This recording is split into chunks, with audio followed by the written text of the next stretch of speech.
پوری دنیا میں عورت کو گھٹیا سمجھا جاتا تھا۔ اسلام واحد دین ہے جس نے آ کر عورت کو عزت دی، مقام بخشا۔ لیکن میرے اللہ نے شروع سے عورت کے لیے عزت سے اس کو وجود بخشا کہ اسے آدم کو سلا کے پیدا کیا اور پورے لباس میں پیدا کیا۔ غیرت کے نام پر تو قتل آج بھی ہو رہے ہیں۔ لڑکا زنا کرے تو کوئی بات نہیں، لڑکی سے یہ گناہ ہو جائے تو ذبح کر لیتے، شک پڑ جائے تو مار دیتے۔ بیٹیوں پر ایک بڑا ظلم ہے بر صغیر میں، انڈو پاک میں، کہ بیٹیوں کو وراثت نہیں ملتی۔ تمہارے غلط رویوں سے جب بیوی کا دل ٹوٹے گا پھر موت تک نہیں جوڑ سکو گے۔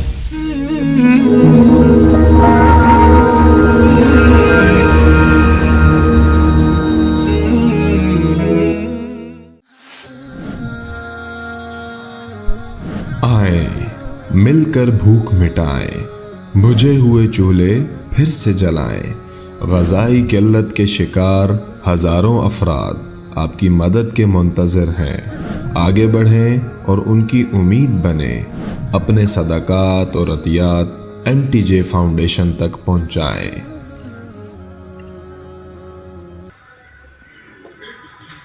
الصلاۃ والسلام علی سیدنا و مولانا محمد وعلی آلہ وصحبہ اجمعین۔ انسان کے علاوہ جتنی مخلوق ہے وہ زندگی سیکھے ہوئے ہوتے ہیں، زندگی کیسے گزاریں۔ تو عرب میں عورت کو ذلیل سمجھا جاتا تھا، اور عرب نہیں پوری دنیا میں عورت کو کمتر گھٹیا سمجھا جاتا تھا۔ عرب تو زندہ ہی دفن کر دیتے تھے اپنی بچیوں کو، یا گلا گھونٹ دیتے تھے اور پھر دفن کر دیتے تھے۔ ہمارا ہندی معاشرہ ہے، اس میں بھی عورت کا کوئی مقام نہیں، وہ بیوہ ہو جائے اس کی شادی نہیں ہو سکتی، بیٹھی رہے، چاہے جوانی میں بیوہ ہو گئی بیٹھی رہے ساری زندگی، اس کا وراثت میں کوئی حصہ نہیں۔ ہندو دھرم میں بچی کی وراثت، ماں باپ مر جائیں تو ان کے پاس جو جائیداد ہے اس میں بیٹی کا کوئی حصہ نہیں۔ اٹلی میں کوئی باپ مر جاتا ہے تو اس کی پوری جائیداد صرف بڑے بیٹے کو ملتی ہے، نہ کسی اور چھوٹے بیٹے کو ملتی ہے، نہ کسی بیٹی کو ملتی ہے، نہ بیوی کو ملتی ہے، صرف بڑے بیٹے کو ملتی ہے۔ اور عرب میں بھی یہی تھا کہ عورت کی کوئی والدین کی جائیداد میں کوئی اس کا حصہ نہیں تھا۔ باپ نے شادی کی ہے ایک اور عورت سے، تو جب باپ مر جاتا تھا تو باپ کی بیوی کو بیٹا اپنی بیوی بنا لیتا تھا۔ اس سے بھی میں یہ ایک بادشاہ نے 500 بیویاں رکھی ہوتی تھی، 600 بیویاں رکھی ہوتی تھی۔ چنگیز خان کی 500 بیویاں تھیں، ابھی سوازی لینڈ کے بادشاہ کی 700 بیویاں تھیں۔ تو یہ ایک ظلم تھا، وہ 700 بیویوں کا حق کیسے ادا کرے گا؟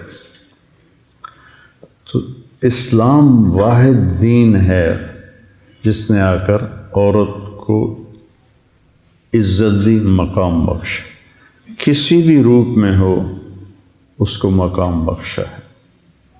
تمہارے گھر کی زندگی بتا رہا ہوں میں۔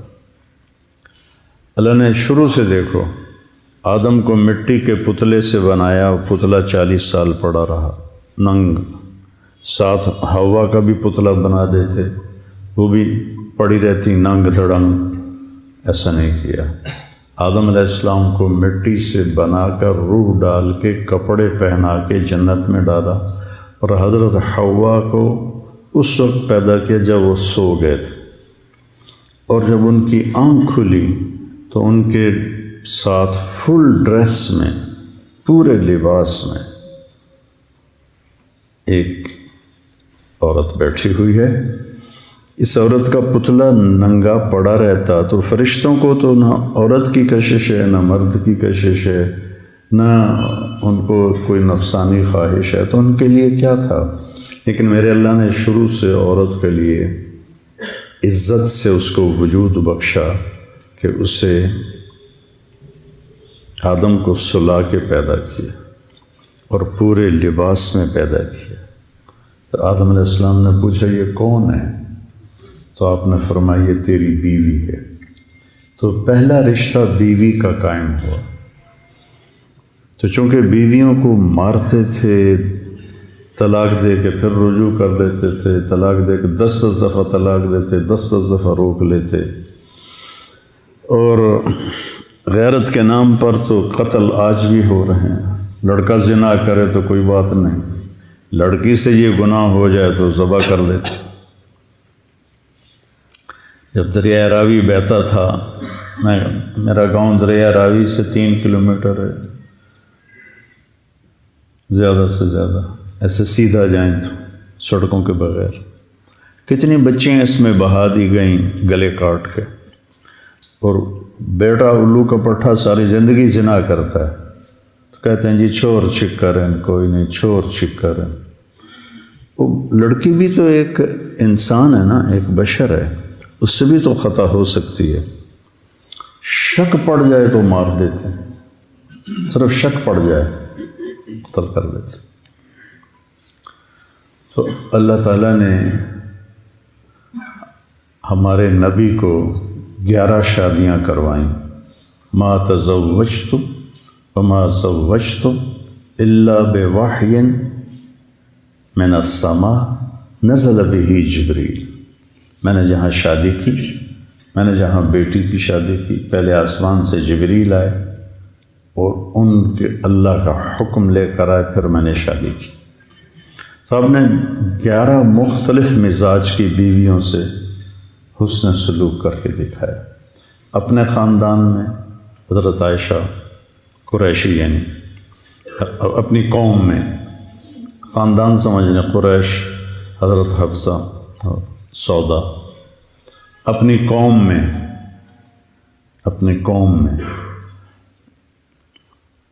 حضرت میمونہ ہلالیہ، اور اپنے رشتہ داروں میں حضرت زینب بنت جہش، عربوں سے باہر حضرت صفیہ، غیروں میں شادی کی، قوم میں شادی کی، برادری میں شادی کی، خاندان میں شادی کی۔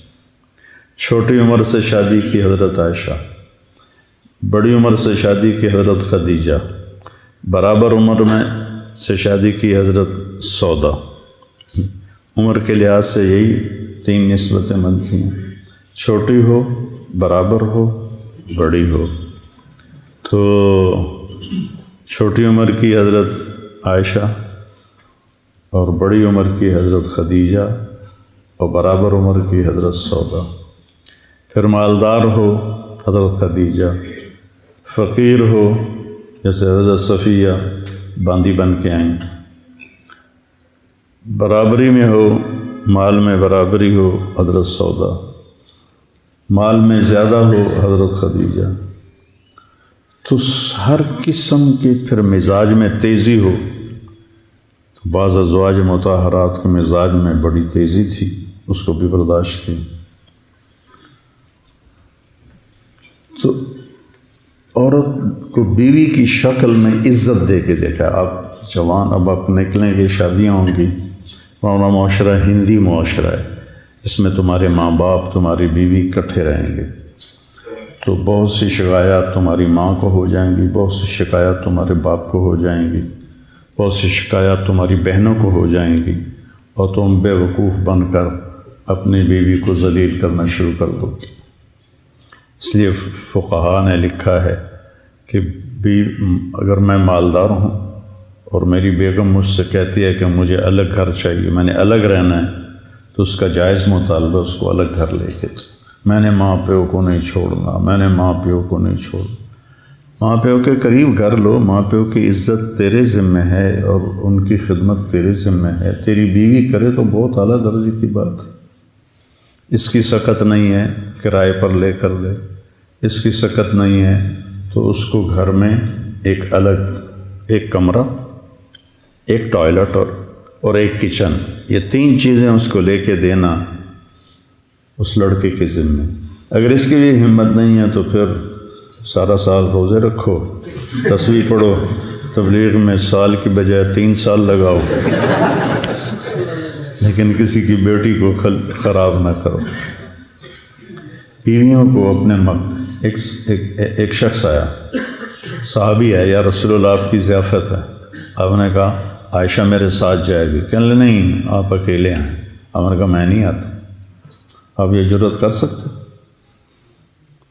اپنے دل استفت قلبک، اپنے دلوں سے پوچھو.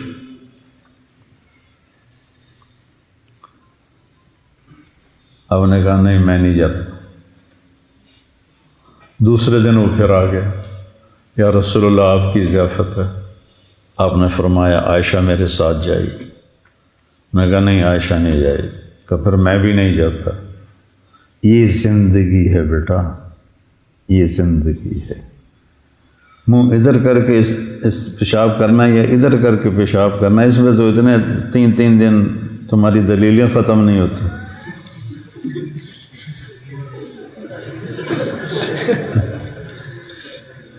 اور جہاں پہ تمہاری زندگی نے بننا ہے وہ تم نہ سنتے ہو، نہ پڑھتے ہو، نہ بولتے ہو. اللہ کی دیکھو بیٹا، آپ کو معاشرے میں مقام ملے گا آپ کے اخلاق سے، آپ کے رویوں سے، نہ کہ آپ کی خطابت سے اور آپ کے پیسے سے.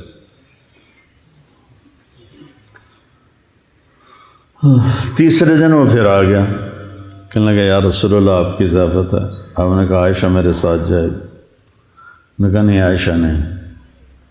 عائشہ میرے ساتھ جائے گی. کہا اچھا چلو عائشہ کو بھی لے آؤ. پھر آپ گئے اس کے یہاں کھانا کھانا.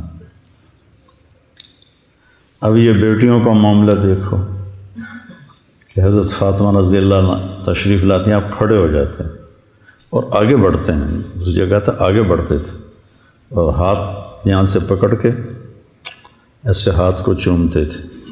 پھر پہلے بیٹی کو بٹھاتے تھے، پھر خود بیٹھتے. کبھی دائیں طرف بٹھاتے تھے، کبھی بائیں طرف بٹھاتے تھے.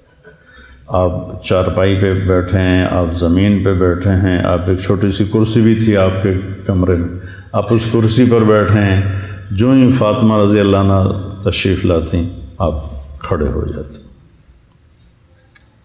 اور ان کو آگے بڑھ کے ان کو استقبال کر.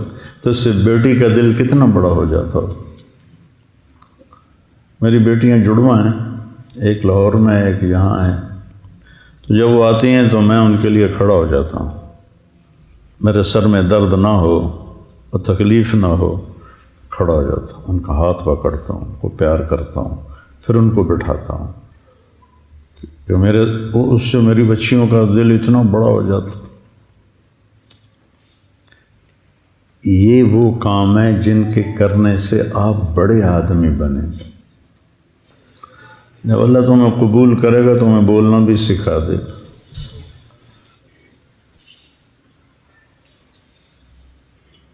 یہ وہ معاملات ہیں جس پر اللہ تمہیں عزت دے گا. اللہ تمہیں کل کو گھر والا بنائے. اپنی عورت کو عزت، اپنی بیوی کو بے عزت نہ کرو. عاشروہن بالمعروف. اللہ نے قرآن میں کہیں کہا ہے عاشرنہم بالمعروف. بولو اے عورتوں، عاشرنہم بالمعروف. کس سے کہا ہے؟ عاشروہن بالمعروف عسى ان تکرہوا شیئا ویجعل اللہ فیہ خیرا کثیرا.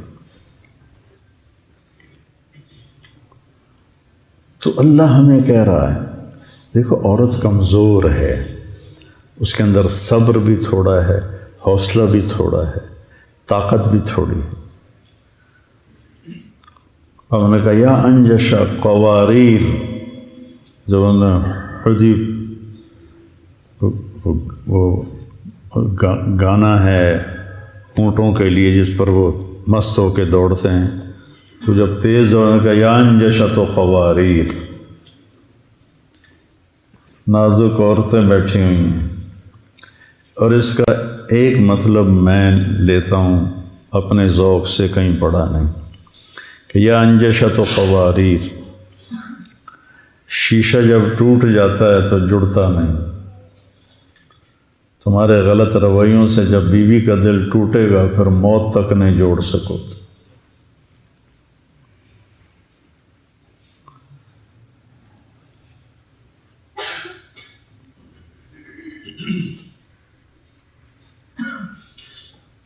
صدع شیشہ کے توڑنے کو کہتے ہیں. کسرا ہر چیز کے توڑنے کو کہتے ہیں. استعمال شیشے پر بھی ہو جاتا ہے، لیکن صدع اس توڑنے کو کہتے ہیں جو جڑ نہ سکے. صدع فصدع بما تؤمر، ایسی ضرب لگا کہ پھر ساری زندگی کفر جمع نہ ہو سکے، اکٹھا نہ ہو سکے، جڑ نہ سکے. عبید رضی اللہ عنہ یہ آیت پڑھ رہے تھے کہ رحمت اللہ علیہ تابعی ہیں.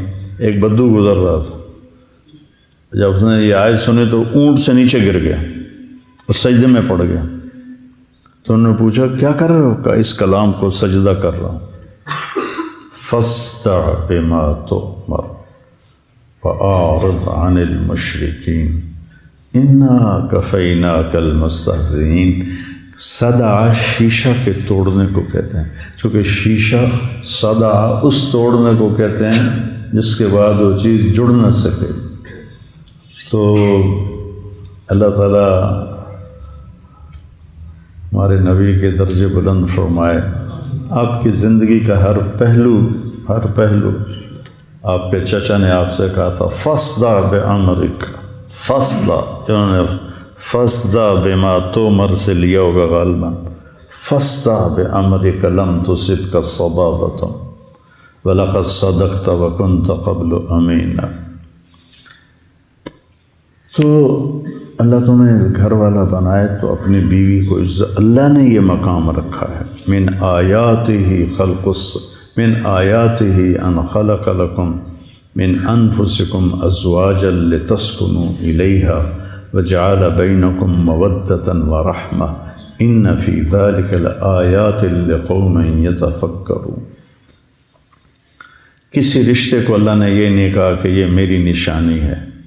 خامد اور بیوی کے رشتے کو میری نشانی ہے. کسی رشتے میں محبت اور ہمدردی کو نہیں ڈالا، اس رشتے میں محبت اور ہمدردی کو ڈالا. ہمارے ایک سے بھائی شریف صاحب کشتی والے، ان کی بیوی فوت ہو گئیں تو میرے بڑے مہربان تھے، بزرگ تھے میرے لیے.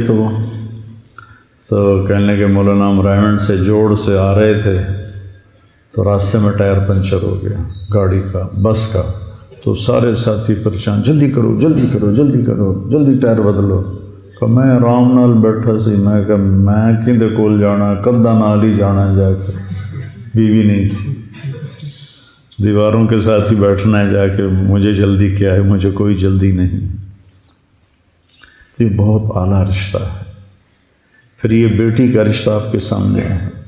بیٹیوں پر ایک بڑا ظلم ہے بر صغیر میں، انڈو پاک میں، کہ بیٹیوں کو وراثت نہیں ملتی.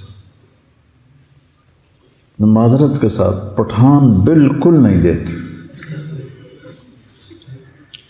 پنجابیوں میں اب پھر بھی کچھ رواج ہے کہ دیتے ہیں. ضلع خانے وال میں میرے باپ پہلے شخص تھے جنہوں نے 60 کی دہائی میں اپنی بیٹیوں کے نام زمین کروائی. تو میرے تایا لڑ پڑے اپنے بھائی سے، دیاں نو ساڈے گل پاؤں ہیں، دیاں نو ساڈے گل پاؤں ہیں، ہوں ساڈے کولوں ہی زمیناں منگ سن. اور تصور کیا تھا ذمہ داروں کا؟ ساڈی بھوئیں زمین کو کہتے، ساڈی بھوئیں جیوائی دے بوئے تو لگی جب. کیوں؟ ہماری زمین داماد کے پاس چلی جائے. کیوں؟ سندھ میں بالکل نہیں دیتے، بلوچستان میں بالکل نہیں دیتے، نہ سندھی، نہ بلوچی، نہ پٹھان، نہ پنجابی. کوئی لاکھوں میں ایک دے دے تو کیا دیا. مطلب میرے خاندان کے واقعات ہیں. نوکرانی کے انگوٹھے لگوا کے آگے پٹواری کو پیسے دے کے کہتے ہیں ساڑی بہن انگوٹھا لا دیتا ہے زمین 9.5 کر دیتے. اگے پٹواری بھی پیسے لے کے بیٹھا تو آندا جی بالکل ٹھیک ہے رل دیں. بڑا ظلم ہے. شہروں کا بھی یہی حال ہے. جہیز کے بعد کہتے ہیں تینوں دے چھڑی ہر شے بس. بھائی نہیں دیتے، قابض ہو جاتے. یہ جو رد عمل آتا ہے جب ظلم ہوتا ہے. تو اللہ تعالیٰ آپ کے والدین کی عمر دراز کرے.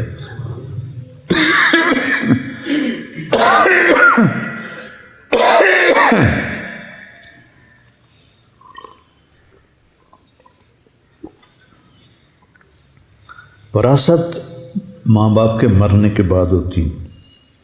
ایک یہ بھی میری نصیحت یاد رکھنا، اللہ تمہیں صاحب جائیداد کرے تو اللہ نے موت کے بعد تقسیم رکھی. تقسیمیں کر دو تاکہ اولاد میں جھگڑا نہ ہو، لیکن قبضہ اپنے پاس رکھو ورنہ تمہیں اولاد ہی فارغ کر کے یتیم خانے بٹھا کے آ جائیں گے. ایسے کتنے واقعات ہیں. وراثت آئی موت کے بعد.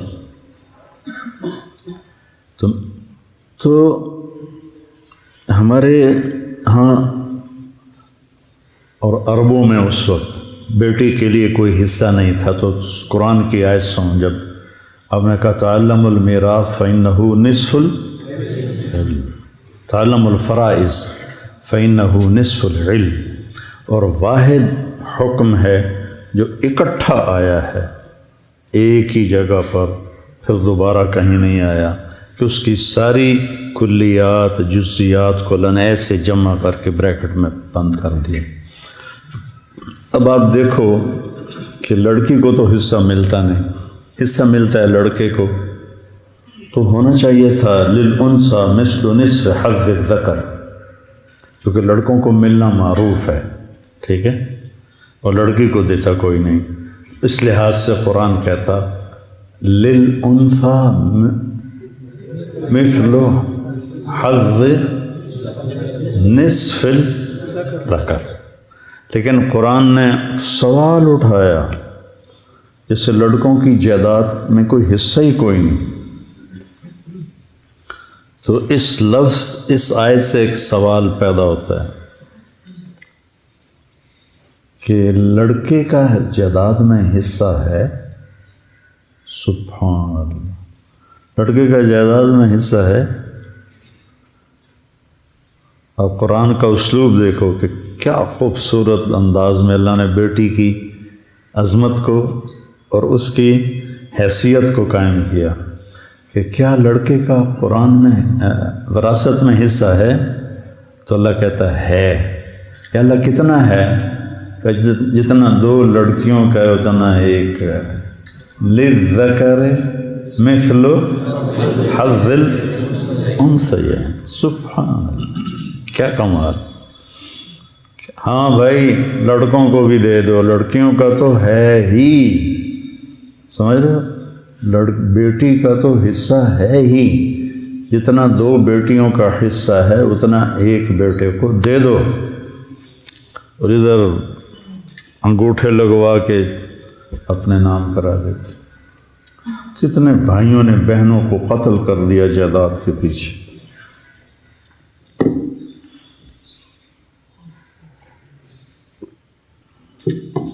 پھر اللہ نے کہ نبی نے فرمایا اللہ نے جس کو 2 بہنیں دیں یا 2 بیٹیاں دیں اس نے ان کو عزت کے ساتھ شادی کی تو وہ جنت میں داخل ہو. کسی کی بیٹیاں ہوتی ہیں، میرے بھائی اور میرے والدہ اور تایا، ان کی بہن کوئی نہیں تھی. تو میری بھی 2 بہنیں تھیں اور میرے تایا کی بھی 2 بیٹیاں تھیں. تو میرے تایا نے حصہ نہیں دیا، میرے باپ نے حصہ دیا. وہ اپنے اس معاشرت سے مجبور ہو گئے. میرے باپ مولانا احمد علی لاہوری رحمۃ اللہ علیہ سے بیعت ہو گئے تھے. پہلے پرویزی تھے، بہت بڑے خطیب تھے، فارسی اردو کے بڑے ماہر تھے. 1944 میں BA کیا تھا. باقی سارا انپڑھ ماحول تھا، پتہ نہیں میرے دادے نو کتوں خیال آیا کہ میں پتر پڑھاونا.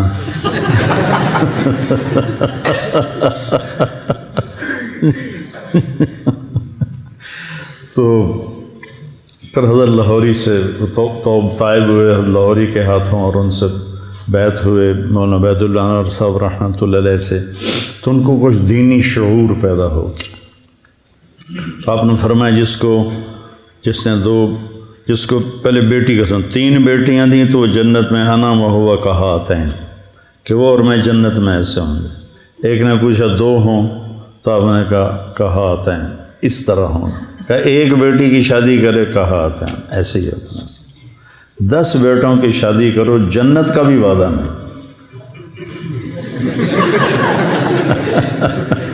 10 بیٹوں کی شادی کرو جنت کا بھی وعدہ نہیں ہے. 1 بیٹی کو عزت سے ڈولی میں بٹھا دو تو جنت کا وعدہ ہے. پھر جس کے ہاں بیٹی پیدا ہوتی ہے سب سے پہلے وہ خود بچی وہ لڑکی جس کے ہاں بیٹی پیدا ہوتی وہ ڈپریشن کا شکار ہوتی ہے کہ اب مجھے کیا کہیں گے سسرال والے کہ بچی پیدا ہوگی. جو عام ماحول ہے، ہر گھر میں اللہ کا فضل ہے، ایسا نہیں ہے. لیکن جو 90-95% ہے، میں نے اسی کی بات کرنی. پھر دوسرا اس کو خوف ہوتا ہے میری ساس کیا کہے گی، ہم دینا دھی جم چھڑ دی.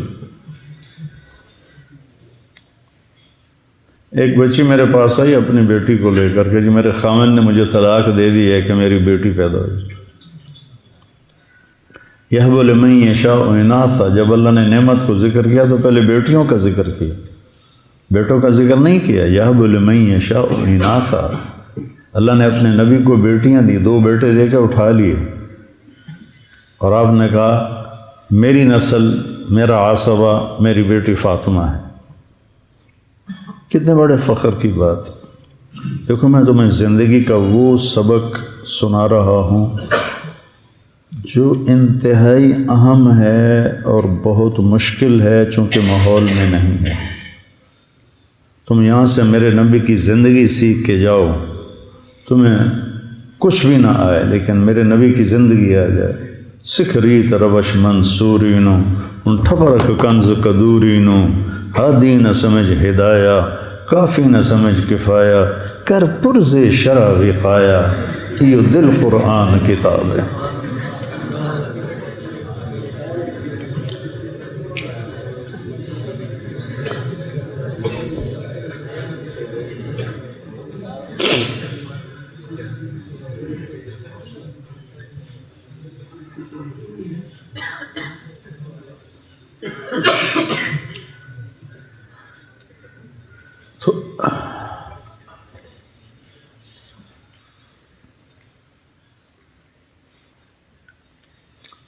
تو بہنوں کو والدین اللہ سب کی عمر لمبی کرے. ہمارے چلے گئے، ہر ایک کے چلے جاتے ہیں، وہ چلے جائیں تو ان کو ناپ تول کے والد اور والدہ کی وراثت میں سے حصہ دینا. یہ تو چوری بن جاتی ہے. اب چور ہے وہ بندہ جس نے بہنوں کا حصہ چرایا ہوا ہے. مولانا جمشید صاحب رحمۃ اللہ علیہ کے پاس شہد کی ایک بوتل لے کر گیا. 10 روپے کی بوتل آتی تھی شہد کی اس وقت، اور وہ شہد مفت تھا، میں نے اپنے باغ سے اتارا تھا. تو میں نے آ کے پیش کیا، کہنے لگے کہاں سے لائے ہو؟ میں نے کہا جی میرے اپنے باغ کا ہے. مجھ سے کہنے لگے تمہارے باپ نے اپنی بہنوں کو زمین میں سے حصہ دیا تھا؟ رجال صدقوا ما عاهدوا الله عليه فمنهم من قضى نحبه ومنهم من ينتظر وما بدلوا تبديلا. تیرے باپ نے اپنی بہنوں کو حصہ دیا تھا وراثت میں سے باپ کی؟ میں نے کہا جی الحمدللہ میرے باپ کی بہن ہی کوئی نہیں تھی.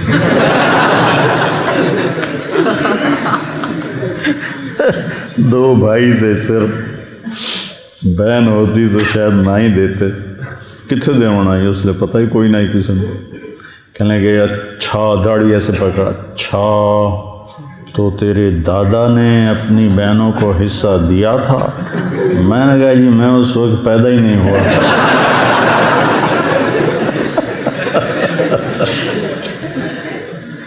تو پھر اگلی سنو, یہ صرف شہد ہدیہ ہے یا بوتل بھی ہدیہ ہے؟ میں نے کہا جی بوتل سمیت شہد ہدیہ ہے, پھر رکھوائی.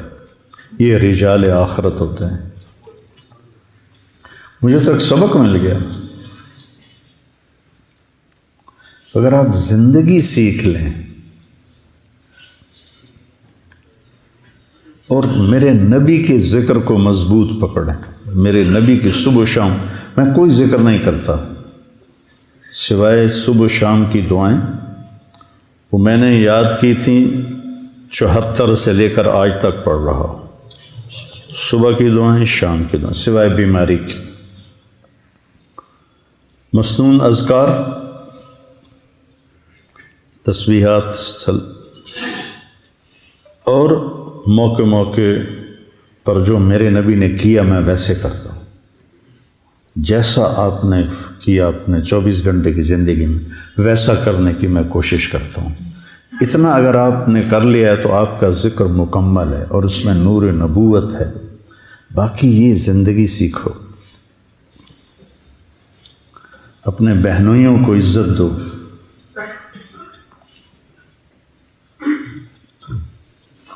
تمہاری بہن سے تمہارے ماں باپ کی نسل کا اس میں حصہ ہے.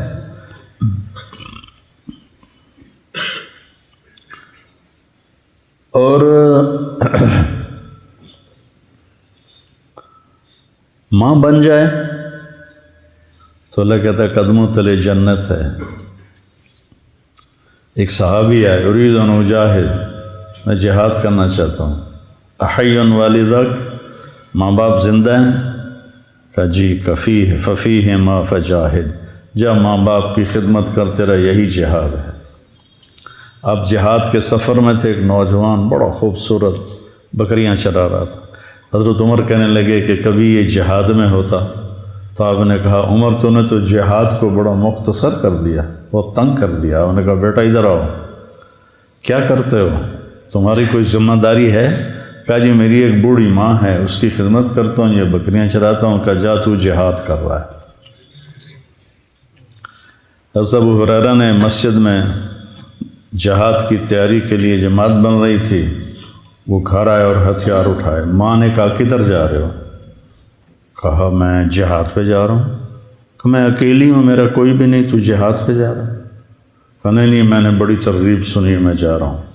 تو ماں نے کہا تجھے میرے دودھ کا واسطہ, یہ ماؤں کا ایک ہتھیار ہوتا ہے نا, تجھے میرے دودھ کا واسطہ نہ جا. کہ نہیں میں نے جانا ہے. تو ان کے پہنچنے سے پہلے انہوں نے پیغام بھجوا دیا اللہ کے نبی کو. جب ابو ہریرہ ہتھیار سجا کر آئے تو آپ نے ان کو دیکھ کر یوں منہ پھیر لی. اور یہ آپ کی پکی نشانی تھی کہ جب آپ کسی پہ ناراض ہوتے تھے تو اس کو دیکھ کر یوں منہ پھیر لیتے. ہماری ناراضگی ہوتی ہے اگلے دے ایک واری تک کھل لا دیو.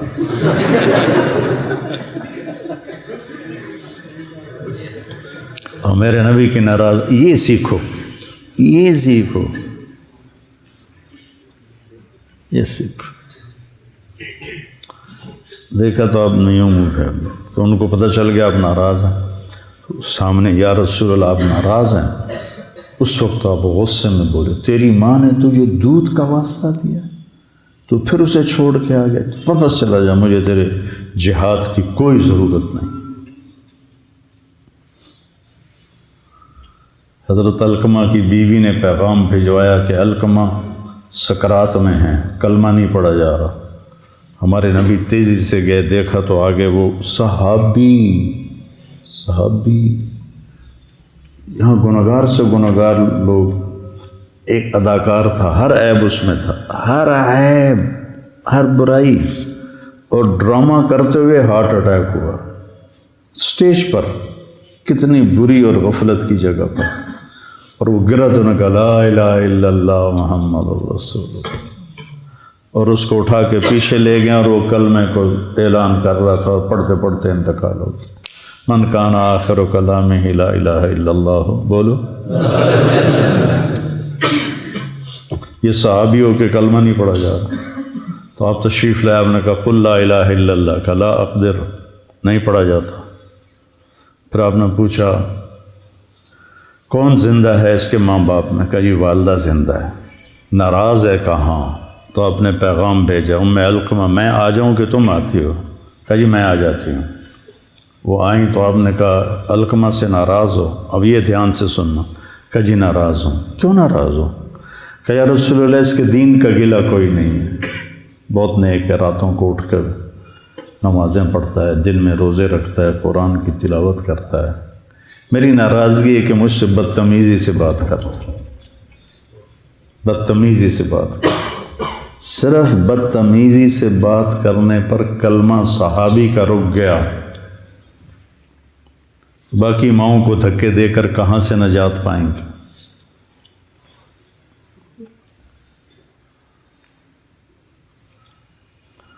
آپ نے کہا معاف کرتی ہو؟ کہا نہیں میرا دل نہیں کرتا۔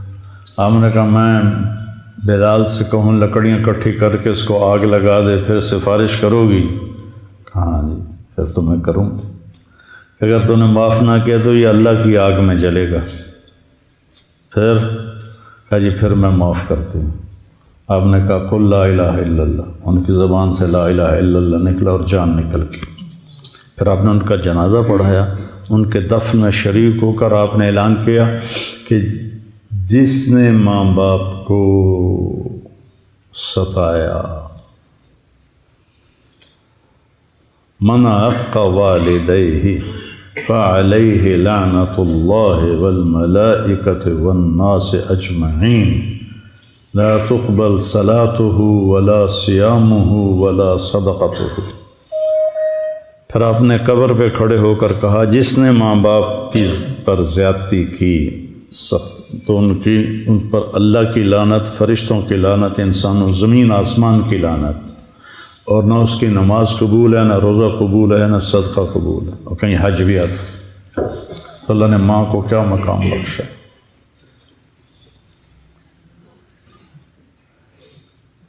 تو یہ بات میرے پاس ایک رحم دین تھا، فوت ہو گیا، غریب آدمی تھا، 2 ایکڑ زمین تھی اس کی، میرے پاس اپنے بیٹے کو لے کر آیا، ایک مدرسے سے فارغ ہو کر آیا تھا، مجھ سے کہنے لگا مولانا صاحب اے میرا پوتر پڑھیا تو ہے پر کڑیا کوئی نہیں۔ ہاں پنجابی کی فصیح مثال ہے، اے میرا پتر پڑھیا تو ہے پر کڑیا کوئی، پڑھ تو گیا ہے سیکھا کچھ نہیں۔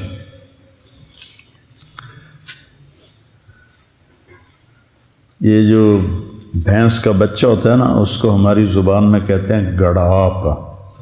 کیا کہتے ہیں؟ گڑاپ۔ گڑاپ اسے کہتے ہیں جو ابھی بیاہی نہ ہو اور اس نے بچہ نہ لیا ہو۔ تو ایک وہ جنگل کا بچہ دیہاتی اسکول میں داخل ہوا، تو اس الف انار بے بکری پہ پنکھا یہ ہوتا تھا، تو بے بھینس تھا، بے بھینس۔ تو استاد نے اس کو یاد کرا، ہم بے بھینس، بے بھینس، بے بھینس۔ اس نے اس کو کوئی 8-10 دفعہ دہروایا، بے بھینس کا جا یاد کر کے لیا۔ وہ جا کے بیٹھ کے اس کو دہرا میں واپس، ہاں بھائی بے آندہ جی گڑا آپ۔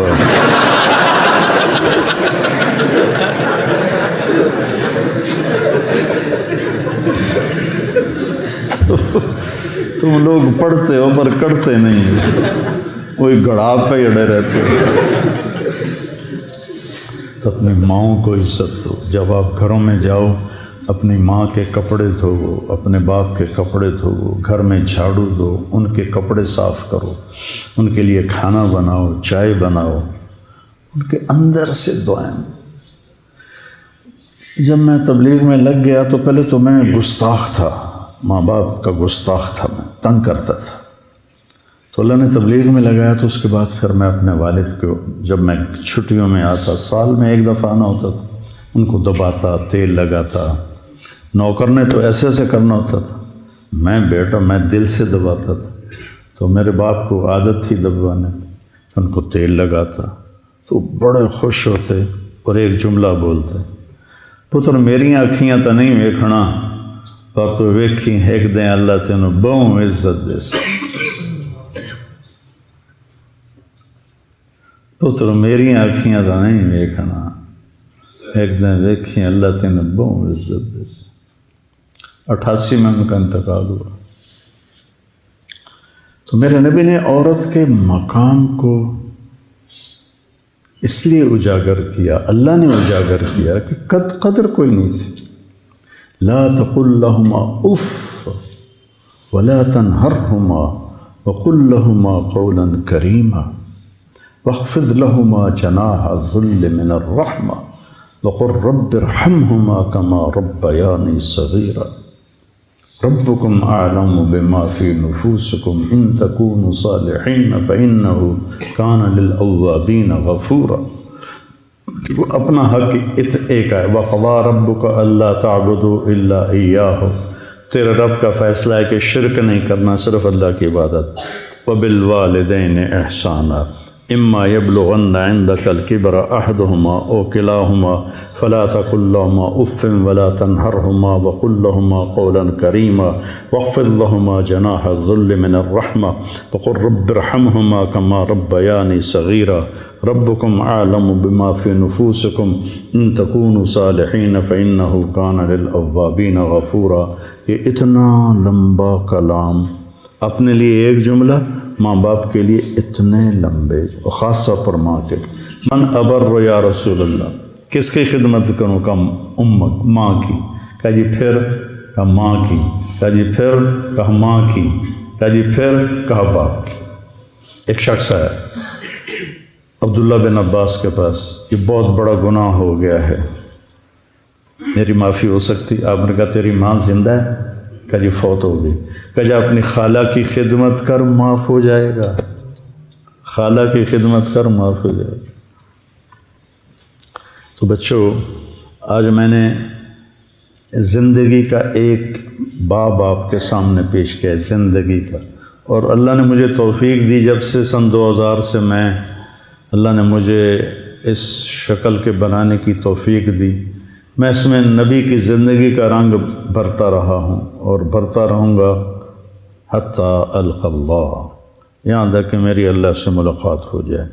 باقی فقہ اور مقابلے، مجادلے، مناظرے، یہ اس سے نہ میری جنت کا تعلق ہے نہ میری جہنم کا تعلق ہے۔ جس راستے پہ چل رہے ہیں اہل حق ہے، آرام سے چلو، دوسرے جو چل رہے ہیں وہ بھی صحیح ہیں، ان کو چلنے دو، خود بھی چلو۔ ہمارا مثال یہ بن گئی، نہ کھیڈنا نہ کھیڈن دیونا، تو خود بھی کھیلو، اوروں کو بھی کھیلنے دو۔ آئے مل کر بھوک مٹائیں، بجھے ہوئے چولہے پھر سے جلائیں، غذائی قلت کے شکار ہزاروں افراد آپ کی مدد کے منتظر ہیں۔ آگے بڑھیں اور ان کی امید بنیں، اپنے صدقات اور عطیات NTJ فاؤنڈیشن تک پہنچائیں۔